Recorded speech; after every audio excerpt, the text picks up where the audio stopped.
Alright guys, so I'm here a few days later after actually filming this video. So this video is about me replacing the hub assembly in right here inside of my SEMA truck. This is a 2022 F250, so if you guys have a newer F250, or honestly it's the same for the older models as well. But I want to come on here because the timeline doesn't really make a whole lot of sense in this video. This video is actually filmed twice. So the first part of the video is going to be the second time that I was actually doing the hub assembly install. And actually the second half of the video is going to be the first time, if that makes sense. So basically I had an issue with the precision hub assembly that I had bought from O'Reilly's. If you can afford the OEM ones, just go get OEM. But what my biggest problem is the precision hub assembly, the speed sensor. We had the same problem a while back, and I'll explain all of that, but it would not bring a reading. So don't get precision, just get OEM, or if you want to get precision, just put your factory wheel speed sensor in. You will watch me do all of this. I want to mention, watch this video all the way through. I strongly recommend you do, just because I want to talk about my problems at the very end of the video that I was having on why I thought I needed to replace my wheel ring. So again, just watch the video all the way through. You'll know what you're doing. So when you watch it a second time, you know exactly what you need, everything like that. So enjoy this video. All right guys, welcome to my new video. This is the video I'm about to title just shithole, because I've already filmed this video one time. I fixed the issue, the original issue, and now it's not fixed anymore. So this video is about me replacing the hub assembly right here on this wheel. Factory one, when we built the truck, was just put right back in the truck. Well, after about 800 to 1,000 miles, it started clicking. Everybody told me it was not the hub assembly, because I got under there, put that freaking bale spike under there. The tire would not move, but it still clicked. I just went ahead and replaced it because my buddy 60 Titan had the exact same problem. So I just said, fuck it, we'll do it, see if it'll fix the clicking, and it did. But now the ABS light is on. So I am learning to come, because I guess, so when we did the passenger side, as soon as the truck was built, an aftermarket one was put in it, maybe because there was a clicking or something like that. Anyways, it would not read with the ABS. So they replaced it. We figured out aftermarket ones don't work. I did not know this until after I just did that one myself. So I've got an OEM one coming tomorrow morning. Right now, today, I'm gonna be filming taking this whole piece apart again. I'm gonna explain a little bit better, actually talk about sizes this time. But again, this is my second time recording this video, so hopefully this video is pretty instructional and helpful. So obviously part one, I'm gonna get the truck jacked up.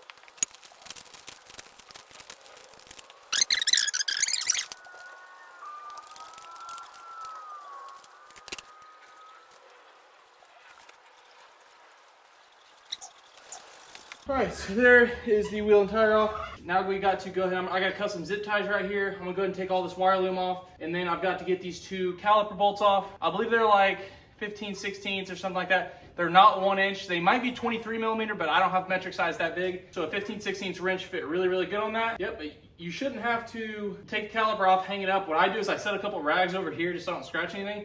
And I just really just bring it up and just set it right there, if that makes sense. I'll just run down. Now I got a little closer actually. So 1 and 2 bolts right here. Again, I gotta cut a few zip ties. I gotta take all this wire loom off to get the ABS wire out. Then I'm gonna I'll show you when I get it done. I'm gonna set some rags right here so I don't scratch powder. All right, so I've got the ABS line moved out of here. Yours is gonna be a little bit different. So I've actually got an extension piece for the lift.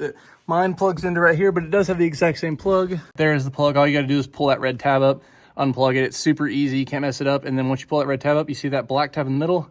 You push down there right on the middle, it'll come undone. It's pretty self-explanatory. So again, I wanna mention, don't mind the loud chickens. 15/16 is actually the bolt size that is on the back of the caliper. You literally can't mess this up, you can't miss these bolts. They get torqued down to 165 foot-pounds. I torqued them down to tight enough.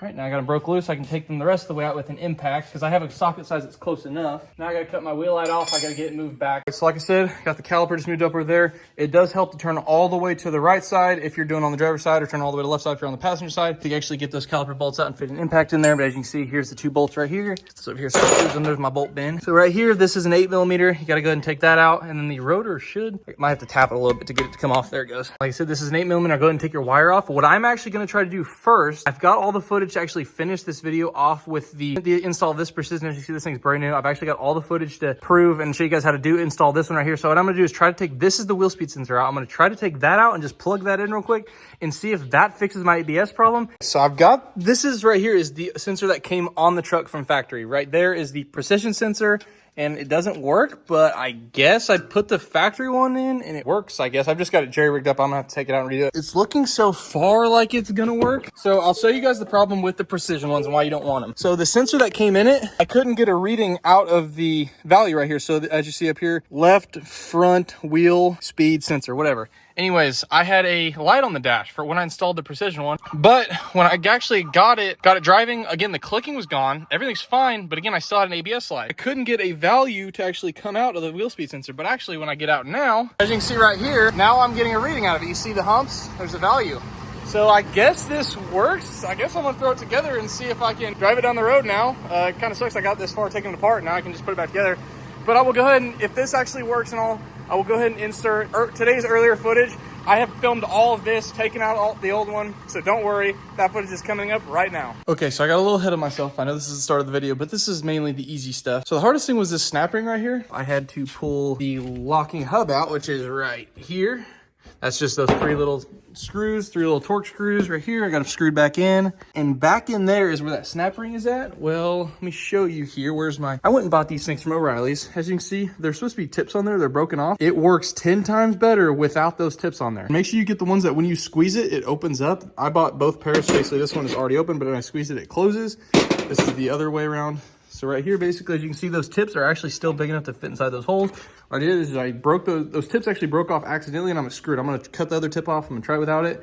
And it actually worked 10 times better. You just gotta squeeze extremely hard to get that snap ring out of there. So next up on the list, the actual part that I'm scared of, because I don't want to scratch my powder, obviously, but there are 4 screws or nuts right back here on these sides. I gotta get that one. There's one on there, and there's the other 2 over there. All right, so I actually ended up just setting the rotor out right here for right now, but as you can see, maybe get a little better view back here. These 4 nuts right here, again, they're on the other side. I'll basically just crank the wheel one way, take 2 out, crank the wheel the other way, take the other 2 out.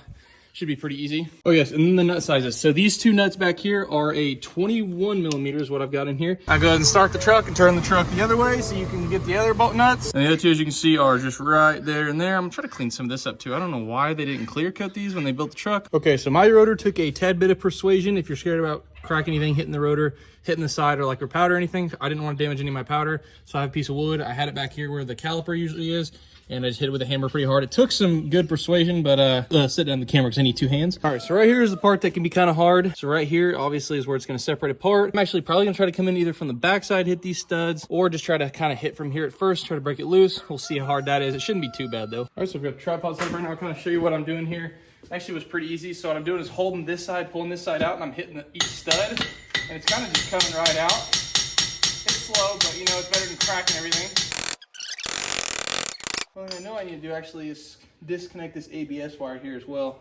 That looks like an 8 millimeter. I gotta find the plug somewhere. It's somewhere underneath all this stuff. Probably back up beneath my wire loom. So let me figure out where this plug runs. Plug goes all the way back up over the frame to, that's the plug right there. So right here's your plug. You see that little red tab? All right, so right here's that plug. Pull that little red piece up, and then this little black piece down here, I found out it actually pushes down. Push that down, that plug will come right out. It's super easy.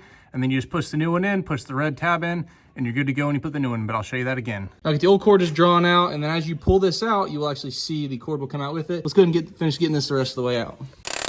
Oh, just like that. Luckily the studs are long. Just pull out like that, pull the long cord out, just like that. There's the old one. Now, what we need to do to prep the new one, if your new one does not come with studs, then you need to take the old studs out, but luckily, this one, as you can see, comes with studs. Ooh, and it comes with a new snap ring. Yeah, kind of like the gold one. Whatever this one's used, so we'll use the new one. Now I need to get these new studs in there. Probably gonna throw some anti-seize on there. Throw a little red Loctite on there, screw them in. The only thing I know we gotta watch out for when we put it in, I'll go ahead and mention it now, is this O-ring right here. We have to make sure it gets pushed in evenly and doesn't get caught when we're putting it in. A little bit of trick, if you want to go ahead and tighten these studs down, put a little bit of thread locker on them, and then go ahead and take one of your nuts, put it upside down, screw that on there first. Don't bottom out on the bottom of the threads because you don't want to ruin the bottom of the threads, and then put one other nut right there on top. Just go ahead and snug that up like this. Basically make that like the head of the nut, and now you can go ahead and tighten that stud up. Do that for the other 3, and now you got some tight studs. Also recommend putting a little oil or grease right here along this O-ring because you don't want it to get caught as it goes in right here. So just lube everything up as best as you can. All right, so now we should be good to go ahead and put this inside of the truck. First, I'm gonna take a little bit of oil. I'm gonna go ahead and just lube up this O-ring. Lube up the O-ring side of that. All right, so now I got this all cleaned up here to make sure you have a rag, clean it up. Spray a little brake cleaner in there if you want to. My surface is pretty good, but if it's not, go ahead and sand this outside surface here. Then I've got some lithium grease that I just kind of spread all inside of there, so it just makes the install super easy. So now it's time to go ahead and take this piece here. We've got to make sure to slip the sensor through this hole first, and then we're good to go ahead and slide the studs in. All right, so let's see what we can do here. Obviously, make sure the wire goes up. I'm actually gonna try to just get the studs just set in there first, just like that. Now I'll go ahead and shove my wire through. All good to go there. I'm gonna go ahead and deal with the wire later, so I'm just gonna go ahead and get this all shoved in here just fine. So again, first thing we gotta make sure is as we're putting it in, make sure that that rubber O-ring doesn't get caught up in there. So what I'm gonna do is take a piece of wood and a hammer, kind of just hit this here, the studs. Try to get it slowly to go in there as slow as possible. Make sure that O-ring doesn't get caught. Move here for some reason. Get in there. Problem is, Oh, maybe just give it a little bit of a wiggle. Make sure that O-ring's not getting caught. All I had to do was wiggle it. Now it's wanting to go in just fine. See, when you got everything lubed up good, things go in very easily. Well, my O-ring looks good. Doesn't look like it's caught anywhere. So now maybe it'll go in with a hammer. Got some of the studs exposed, and the whole O-ring is in there, so I should just be able to go and put the nuts on the back and slowly tighten it up evenly. Basically, I'll hit this top bolt, hit this lower bolt, and this top bolt, lower bolt, and just kind of go in there. Make sure it goes in completely evenly. I've got all 4 of my bolts. Go ahead and put them on the studs on the back side. Obviously, I'm not going to want to do this with an impact up until it's all the way in. Take this game slow. You don't want to ruin that O-ring and risk stuff leaking or ruining your brand new $400 wheel hub assembly. So again, grab a 21mm socket. I'm going to go ahead and do it with my torque wrench. Probably not the longest, but I should do a shorter one. I want to start with this lower bottom actually because it looks like it's a little bit further out on the bottom as far as the O-ring goes. So I'm gonna go ahead and tighten her up here. You'll see it slowly start to pull in. Just make sure that O-ring doesn't get caught. I'm gonna go to this upper backside. I'm gonna go to this lower bottom side. Obviously now the O-ring is completely back behind there. Should be good to go. After this, I'm gonna go ahead and tighten this up. But these are torqued down to 125 foot-pounds. So you either use a torque wrench or you don't. I don't really care. If I were you, I would.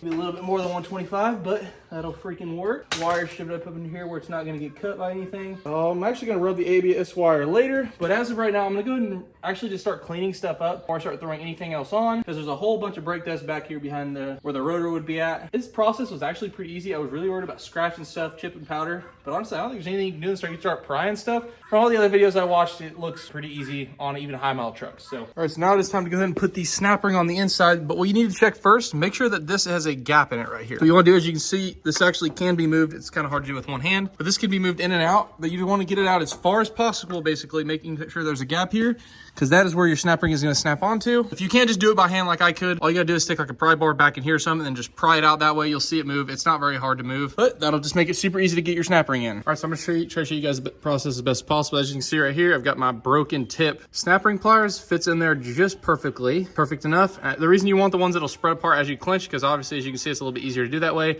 If you have the ones that are separate, you just have to do it with both hands, but this one, usually typically a little bit easier this way. You can snap it on there and push it back, hold it as hard as you can. This is kind of a hard process to do. Can't really do it with this camera in my way. I think you guys get the process. I'll probably have to move the camera out of my way. All right, so as you can see, I got it in there. Now I just got to get this thing pressed on there. If that makes sense to get it to close up. I'll see if I can get it to snap in there a little better. All right, so just put a little flathead right there with a little bit of hammer. And as you can see, I'm using the old one. The new one, I don't know. It may have worked just fine, but I figured the old one would be a little bit easier. I knew it was in there. As you see, it's all snapped in there now. Now it's good time to lube it up a little bit more. First, I'm actually gonna get the rotor thrown on. No, we basically just reverse the process, putting it together. All right, so before we do much more of anything else, I'm going to go ahead and put the caliper on. So just to kind of get it out of the way, get it off the powder and whatnot. Got one of the bolts already next to me, so before you start this process, you might want to make sure you have a bolt next to you. Kind of get this on there. Might have to spread the things out just a little bit. It's looking like I'm going to find a way to go ahead and spread these brake pads apart because my brakes are still pretty good. All right, so if you need to compress that, you don't have a caliper compression tool, go ahead and use a C-clamp. It'll work just fine. Now I should be good to go, hopefully, if I compress it enough. Take one of my bolts here on the back side, put it on the top. I'm gonna put the bottom one in. Now I'm gonna go and start the truck. I'm gonna go and get the wheel turned. Torque these down now. I have no idea what the torque spec is, so we're gonna go with the torque spec of tight enough. I'm sure it's 23mm just because most Fords seem to be all metric, but I'm not sure. So I didn't have a 23mm, this is all I could find. All right, so now we should be all tightened down there. Now we'll just go ahead and finish this up on the inside. All right, well, out of pure curiosity, I actually ended up searching up how much torque this actually is, and it is 166 foot-pounds. Now the problem is mine bottoms out at 150, so I'm gonna go 150 till it snaps, and then a little bit more than that. Well, I snapped my socket, so how about we go tight enough? Look at that. Maybe that's why you don't pick old farm sockets. Look at that right there. Nice. Yeah, well, I'm gonna go with tight enough. I can always tighten it later. All right, so now time for the locking hub piece. Pretty easy. Get yourself some wheel bearing grease here. Go ahead and take this in here. Take a big old scoop. I'm just gonna kind of just lay it in here. You want it to be pretty greased and lubed up. Also, it's just gonna make it easier to put in there. This isn't necessary, but I just recommend you do something because you want it to last as long as possible. It'll be easier to take in and out later. You're gonna kind of lube up that seal a little bit as well. They say that you want to get a new seal on here and get a new gasket. It looks like mine is pretty good, so I'm just gonna use it. It wasn't even really stuck on there in the first place. I'm also gonna take a little bit of grease and get it in here. Again, make it just easier to slide in there and then take out later. Go right there. Now you will see a little slot here, and it'll just go inside of one of those holes. And you will see slide right there. Get it in, and then now you take your 3 little bolts out of, mine are now in the old hub, because that's where I put them at, so I'm gonna grab those real quick. Go ahead and get them started by hand. I'm probably just gonna use my drill. Again, I'm not gonna torque it down a whole bunch. Take my little ratchet here, do what I think feels like 25 foot-pounds. All right, so now it's time to just do the finishing touches. If you have wheel lights, obviously, you gotta mount the wheel lights back up. Then you gotta take your ABS light, make sure everything's ran right for the wheel lights. And then go ahead and run your ABS. How you took it off. Mine's a little bit different just because it is lifted up so high. All right, so as you guys can see here, should be pretty well buttoned up. I gotta put one more piece of loom right here on top of this piece, but obviously that doesn't really affect you guys. Again, you guys will have a few more plugs here and there to actually get this to be mounted up. I had to cut them off to go inside the loom, but obviously I need all this extra room for this thing to go up and down. But again, this plug right here, zoom in. Do not forget, when you plug that in, it just snaps right in. Do not forget to push down that little red plate piece or whatever you want to call it. Just push it down, it'll lock into place and you're all good to go from there. So now it's literally time to put the wheel and tire on. So obviously mine's gonna take a little bit longer to put on, just because I've got freaking 3-inch shifted industry spacers.